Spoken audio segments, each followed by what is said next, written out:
Hello everyone. Our today's topic is important definitions of income tax. So our first definition is of income. As per definition in section 2 subsection 24 the term income means and includes various items. तो income की जो definition है वो हमको provide की गई है section 2 subsection 24 में, जिसके according income का में जो भी वेरियस हेड्स इंक्लूड किए जाते हैं, ठीक है। जो वेरियस हेड्स होते हैं इनकम के, जो वेरियस 5 हेड्स हैं, income from salary, income from house property, income from business और प्रोफेशन, इनकम फ्रॉम ट्रांसफ़र और सेल ऑफ कैपिटल असेट्स और अदर इनकम। तो ये 5 हेड्स की जो भी इनकम होती है इन सभी को डिटरमाइन किया जाता है अंडर द हेड इनकम में। ओके, तो इनकम को क्लासीफाई किया गया है इन 5 हेड्स में। देन आते हैं हमारी जो सेकेंड डेफिनेशन है वो है कैजुअल इनकम की। कैजुअल इनकम क्या होता है? Means such income the receipt of which is accidental and without any stipulation, it is the nature of an unexpected windfall. मतलब जो क्या होती हैं, एक्सीडेंटल होती हैं, नॉन रिकरिंग नेचर की होती हैं, हमको हर बार नहीं होती हैं और ये अनएक्सपेक्टेड होती हैं। लाइक लॉटरी हो गया, KBC हो गया, तो ये सारे क्या है, इसमें हम जीतेंगे नहीं जीतेंगे, कितना अमाउंट हम जीत पाएंगे, ये सारी चीज़ें क्या होती हैं, अनएक्सपेक्टेड होती हैं और एक्सीडेंटल होती हैं, ठीक है। ये हमारी रेगुलर नेचर की इनकम नहीं होती है। Casual income like lottery, horse race income are taxable at special rate, ये 30% के रेट पे टैक्सेबल होती हैं। Then casual loss can not be set off against other casual income. अगर आपको कैजुअल लॉस हो जाता है, सपोज आपको गैम्बलिंग में कुछ लॉस हो गया 10,000 रुपीज़ का, और आपकी दूसरी कैजुअल इनकम हो रही है, सपोज आपको लॉटरी लग गई है 1,00,000 रुपए की, तो आप उस जो कैजुअल लॉस हुआ आपको 10,000 रुपये का, उसको आप दूसरी कैजुअल इनकम यानी लॉटरी से आप सेट ऑफ करके आप ये नहीं बोल सकते हो कि 1,00,000 की मेरी लॉटरी है, उसमें से 10,000 आपका लॉस माइनस करने के बाद आप 90,000 पे टैक्स नहीं देना है, आपको पूरे 1,00,000 पे जो आपका लॉटरी का अमाउंट है उस पर ही टैक्स देना होगा। तो कैजुअल लॉस को हम सेट ऑफ नहीं कर सकते हैं। As well as casual income can not be use for setting off loss of other heads. अगर आपकी कैजुअल इनकम को भी आप यूज़ नहीं कर सकते हो लॉस को सेट ऑफ करने के लिए कोई अदर हेड्स में, सपोज आपकी कैजुअल इनकम हो गई लॉटरी से आपकी 1,00,000 रुपए की, और आपको बिजनेस के हेड में आपको लॉस हो रहा है सपोज 50,000 रुपीज़ का, तो आप उस 50,000 के लॉस को इस कैजुअल इनकम से सेट ऑफ नहीं कर सकते हो। आपकी जो कैजुअल इनकम जितनी भी हुई है 1,00,000 रुपए की जो आपकी लॉटरी लगी है, उस पूरे पर ही आपको टैक्स देना होगा फ्लैट 30% के रेट से। देन है important points relating to casual income. The receipt is purely casual and non recurring. Casual income किसे माना जाएगा? जो कि प्योरली कैजुअल हो और नॉन रिकरिंग नेचर की हो, यानी कि डेली बेसिस पे वो इनकम हमें ना हो, ठीक है। कैजुअली इनकम मानी जाएगी, है ना, कैजुअली बेसिस पे होनी चाहिए। The receipt is not chargeable to tax under the head capital gains. Capital gains में अगर आपकी कोई इनकम चार्ज हो रही है तो वो आपकी कैजुअल इनकम नहीं मानी जाएगी। The receipt is not arising either from a business और प्रोफेशन। बिजनेस प्रोफेशन की इनकम को कैजुअल इनकम नहीं माना जाएगा। The receipt is not the nature of perquisite और बोनस। सपोज आप कहीं पे एम्प्लॉय हो, वहाँ से आपको कुछ परक्विजाइट्स मिलते हैं, लाइक आपको हाउस रेंट अलाउंस मिल रहा है, फ्री अकोमोडेशंस फैसिलिटी वगैरह प्रोवाइड की जा रही है। ओके, तो जो भी आपको परक्विजाइट्स मिल रहे हैं या बोनस मिल रहे हैं, तो वो सारी चीज़ें आपकी कैजुअल इनकम में नहीं आएगी। Winning from race including horse race, lotteries, card game, betting also in casual nature, ठीक है। तो जो भी हॉर्स रेस की इनकम होती है, लॉटरी, कार्ड गेम, बैटिंग, ये सारी इनकम आपकी कैजुअल इनकम में इंक्लूड की जाती हैं। और जो पर्सनल गिफ्ट्स, प्रोफेशनल गिफ्ट्स होते हैं, वो भी आपकी कैजुअल इनकम में ट्रीट नहीं किए जाते हैं। ओके, सो नेक्स्ट है हमारी डेफिनेशन प्रीवियस ईयर की, जो कि हमको प्रोवाइड की गई है सेक्शन 3 में।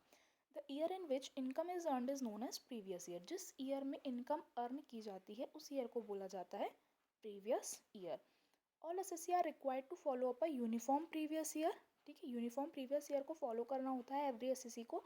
और वो प्रीवियस ईयर क्या होता है? फाइनेंशियल ईयर होता है जिसमें हम इनकम को अर्न करते हैं, और वो कब से स्टार्ट होता है? 1 अप्रैल से लेकर के 31 मार्च पे वो एंड होता है as their previous year. However, the SSC can close its books of accounts on other date. Example, an SSC may maintain books of account on calendar year basis. अगर SSC चाहे तो अपने बुक्स ऑफ अकाउंट को वो close कर सकता है calendar year के बेसिस पे भी, बट इनकम टैक्स के पर्पज से अगर हम देखें तो फाइनेंशियल ईयर जो होगा वो कैलेंडर ईयर को नहीं माना जाएगा, वो 1 अप्रैल से 31 मार्च ही माना जाएगा। उस टाइम पीरियड में ही आपने जितनी इनकम अर्न की है उसी पर ही आपको टैक्स पे करना होगा। फाइनेंशियल बुक्स ऑफ अकाउंट्स को आप क्लोज कर सकते हो कैलेंडर ईयर बेसिस पे, आप दिसंबर में क्लोज कर सकते हो, लेकिन इनकम टैक्स के पर्पज से आपका previous year 1 April to 31 March ही कंसिडर किया जाएगा। ओके, नेक्स्ट हम आते हैं असेसमेंट ईयर में। असेसमेंट ईयर की डेफिनेशन हमको प्रोवाइड की हुई है सेक्शन 2 सबसेक्शन 9 में। तो असेसमेंट ईयर का मतलब क्या होता है, means the period of 12 months का ये भी पीरियड होता है, 1 April to 31 March, sorry friends यहाँ पे ये 31 मार्च है। तो ये भी आपका 12 मंथ्स का ही पीरियड होता है, 1 अप्रैल टू 31 मार्च तक का, वो होता है असेसमेंट ईयर। अब प्रीवियस ईयर असेसमेंट ईयर में डिफरेंस क्या होता है, प्रीवियस ईयर भी सेम ही होता है 1 अप्रैल टू 31 मार्च, बट उस ईयर में उस इनकम को अर्न करते हैं। और असेसमेंट ईयर जो प्रीवियस ईयर के बाद आता है, उसमें जो हमने प्रीवियस ईयर में इनकम अर्न की हुई है उस पर हमें टैक्स पे करना होता है। फॉर एग्जाम्पल, अगर हम प्रीवियस ईयर 2020-21 की बात करें, तो प्रीवियस ईयर वो हमारा कब से स्टार्ट होगा, 1 अप्रैल 2020 से लेकर 31 मार्च 2021 तक। तो उसमें जो हमने इनकम को अर्न किया है उस पर हमें टैक्स कब देना होगा, हमारा असेसमेंट ईयर पे, जो कि होगा 21-22, यानी कि 1 अप्रैल 2021 से हमारा असेसमेंट ईयर स्टार्ट होगा उस प्रीवियस ईयर का, और एंड होगा 31 मार्च 2022 पे। और रेट कौन से एप्लीकेबल होंगे, जो उस असेसमेंट ईयर में जो रेट चल रहा होगा इनकम टैक्स के लिए, जो भी रेट प्रिस्क्राइब किए हुए होंगे उस रेट पे ही आपकी इनकम टैक्सेबल होगी। प्रीवियस ईयर के रेट्स पे नहीं होगी, असेसमेंट ईयर्स पे जो आपका रेट प्रिस्क्राइब किया होगा उस रेट पे आपकी इनकम पर टैक्स आपको पे करना होगा। ओके, तो प्रीवियस ईयर मीन्स जिस ईयर में हमने इनकम को अर्न की हुई है, और असेसमेंट ईयर जिस ईयर पे हमको उस पर टैक्स पे करना होता है। नेक्स्ट हम आते हैं पर्सन। तो पर्सन की डेफिनेशन प्रोवाइड की हुई है हमको सेक्शन 2 सबसेक्शन 31 में। तो पर्सन इंक्लूड्स, पर्सन की इंक्लूसिव डेफिनेशन है, पर्सन में क्या क्या चीज़ें इंक्लूड होंगी, एन इंडिविजुअल। इंडिविजुअल मतलब जो नेचुरल ह्यूमन बीइंग है, मेल हो, फीमेल हो, माइनर हो, मेजर हो, सीनियर सिटीज़न हो, सुपर सीनियर सिटीज़न हो, तो जो भी हमारे जो नेचुरल ह्यूमन बीइंग होंगे वो होते हैं इंडिविजुअल में आएंगे। देन हिंदू अनडिवाइडेड फैमिली, जिसको हम शॉर्ट में बोलते हैं HUF। फिर अ कंपनी, ठीक है, तो कंपनी भी हमारी पर्सन में इंक्लूड होती है। फर्म, पार्टनरशिप फर्म इंक्लूड होता है। एंड एसोसिएशन ऑफ पर्सन्स और अ बॉडी ऑफ इंडिविजुअल्स भी पर्सन में आते हैं। अब एसोसिएशन ऑफ पर्सन में क्या होता है, हमने देखा पर्सन में होता है individual, HUF, company, firm.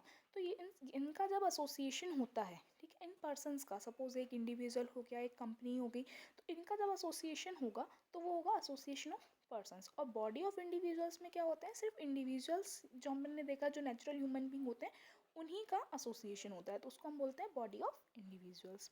Then local authority like municipalities हो गया, पंचायत हो गई, ठीक है, तो ये होती है हमारी लोकल अथॉरिटीज़।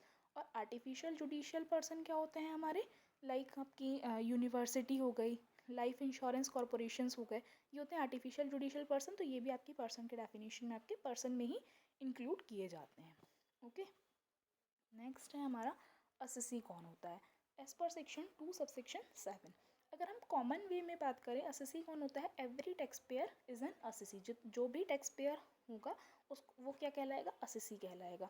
लेकिन अगर हम असेसी का सेक्शन 2 सबसेक्शन 7 के अकॉर्डिंग देखें तो ये इसकी डेफिनेशन भी इंक्लूसिव है, जिसका ठीक है, इसको डिफाइन किया गया section 2 subsection 7 of the act, according to which assessee means a person by whom any tax और any other sum of money is payable under the act. ठीक है, तो असेसी का मतलब क्या होता है, a person by whom any tax, कोई भी टैक्स, और any other sum of money, tax या तो फिर कोई other sum of money like penalty, interest, तो जो भी उसको पेबल है अंडर द एक्ट वो कहलाएगा हमारा असेसी।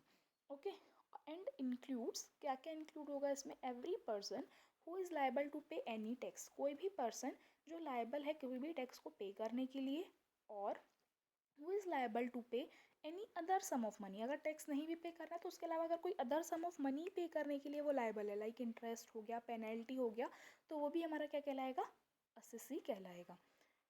थर्ड पॉइंट है, in respect of whom any proceeding under this act has been taken for the assessment of his income. ठीक है, कोई भी पर्सन जिसके अकॉर्डिंग जिसके रिगार्डिंग क्या हो रही है, प्रोसीडिंग चल रही है, कोई कानूनी कार्यवाही चल रही है, ठीक है, रिगार्डिंग उसकी असेसमेंट ऑफ हिज इनकम, जो उसने इनकम का अपना असेसमेंट किया है वो सही से नहीं किया है, उसके रिगार्डिंग कोई प्रोसीडिंग चल रही है, वो भी असेसी माना जाएगा। देन है, in respect of whom any proceeding under this act has been taken for the assessment of the income of any other person in respect of which he is accessible, उसके regarding, उसके लिए against proceeding चल रही है किसी और की income के रिगार्डिंग, ठीक है, उसने किसी और की इनकम जिसके लिए वो लायबल था टैक्स को पे करने के लिए, उसका असेसमेंट उसने सही से नहीं किया है। ठीक है, सपोज किसी ने आप इनकम को एक हाउस प्रॉपर्टी है किसी के पास, उसने उसको अपने माइनर चाइल्ड को ट्रांसफ़र कर दिया।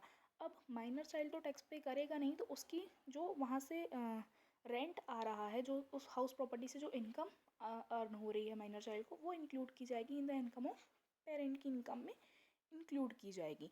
तो अब उसकी इनकम, अपने माइनर चाइल्ड की इनकम के लिए लायबल कौन है टैक्स पे करने के लिए? वो पेरेंट लायबल है, ठीक है। तो उसके अगेंस्ट अगर कोई प्रोसीडिंग चल रही है कि आपने इनकम का असेसमेंट अगर सही से नहीं किया है, ठीक है, तो यही है एनी अदर पर्सन के लिए इन respect of which he is accessible, ठीक है। कोई प्रोसीडिंग चल रही है किसी अदर पर्सन की इनकम के असेसमेंट से लेके जिसके लिए आप लायबल थे टैक्स पे करने के लिए।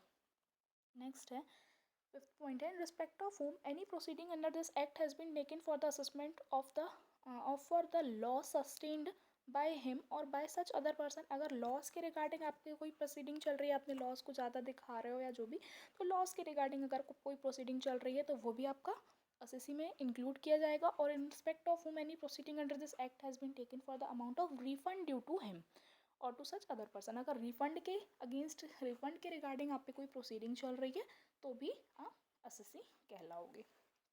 नेक्स्ट है हमारा डीम्ड असेसी। डीम्ड का मतलब क्या होता है? माना हुआ असेसी। असेसी है नहीं पर उसको असेसी माना जाता है। Person who is deemed to be an assessee includes legal representative, agent of non resident, guardian और manager of an infinite and lunatic trustees.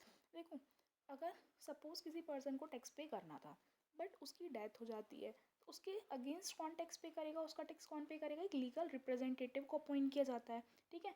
तो वो लीगल रिप्रेजेंटेटिव अब क्या कहलाएगा? उसका असेसी कहलाएगा, ठीक है। तो person who is deemed to be assessee includes legal representative, agent of non resident, अगर किसी पर्सन को टैक्स पे करना है इंडिया में और वो नॉन रेसिडेंट है तो उसका एजेंट, तो वो भी आपका कहलाएगा डीम्ड असेसी। असेसी उसको माना जाएगा उस एजेंट को। गार्जियन, जैसे अभी अपन ने माइनर चाइल्ड वाला एग्जांपल लिया, ठीक है, तो गार्जियन को भी क्या करा जाएगा? डीम्ड असेसी, असेसी माना जाएगा। In other words, a person who is liable to pay tax not only on his own income but on the income accrued to another is also included in the term. अगर हम simple words में इसको देखें तो person who is liable to pay tax on not only on his own income, जैसे कि parent अपनी income पे तो टैक्स दे ही रहे हैं बट दूसरे की इनकम पे भी उनको टैक्स पे करना पड़ रहा है, तो वो डीम्ड असेसी माने जाएंगे। सिर्फ खुद की ही इनकम पे उनको टैक्स नहीं पे करना है बल्कि दूसरे किसी पर्सन की इनकम पे भी वो लायबल है टैक्स पे करने के लिए, तो उनको क्या कहा जाएगा? डीम्ड असेसी कहा जाएगा। सो आई होप कि आज का टॉपिक आप लोगों को क्लियर हो गया होगा। Thanks for watching.